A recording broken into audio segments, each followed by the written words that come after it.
Hoy, tama na. Hoy! Sir, nakakayak kay sir.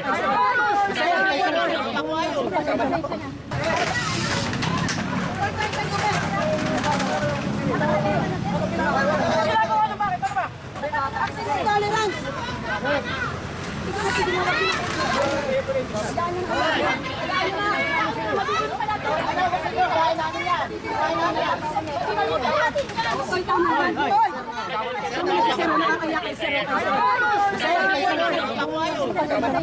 Tama na yan. Pwede yan, dapat na yung buhay namin yan. Basta namin yan. Mali tayo, mali. Mali tayo, mali tayo. Kasi yan, sir.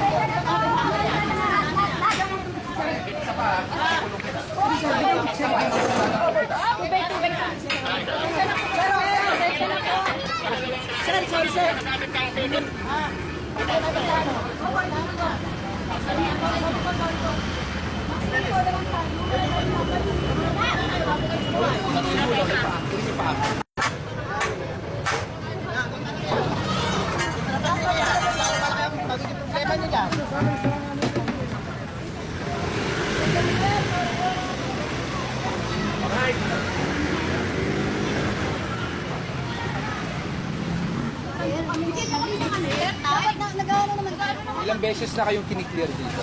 Bilangin natin. Ilang beses na? Bibigyan kayo ng time. Ilang beses na kayo pinagbigyan ng ligpitin? Anong ginagawa niyo? Pag clearing, alis. Pag alis ng clearing, balik. Paano natin aayusin? Diba? Kayo na mismo nagsabi wala kayong permit. Diba? Pinagbibigyan na kayo dyan sa loob. Huwag nyo nang kukunin yung bangketa. Kasi kayo nireklamo rin. Dahil pinapaparadahan nyo, nasa bangketa kayo, tapos papaparada kayo, kahit alam nyo bawal, sasabihin nyo pwede. Ang laki-laki ng signages, no parking. Ano ba naman yan? Mahigit 10 beses na tayo paulit-ulit dito. Ilang pakiusap na ang ginawa sa inyo. Diba? Oo, walang problema, maghanap buhay tayo. Lahat kailangan yan. Pero ilagay natin sa tama, hindi nakakaperwisyo tayo sa iba. Ano ba naman yung bangketa? Huwag nyo nang kunin. May paradahan naman doon sa loob. Pwedeng pumarada yung mga customer nyo. O, kumain sila sa loob, walang problema.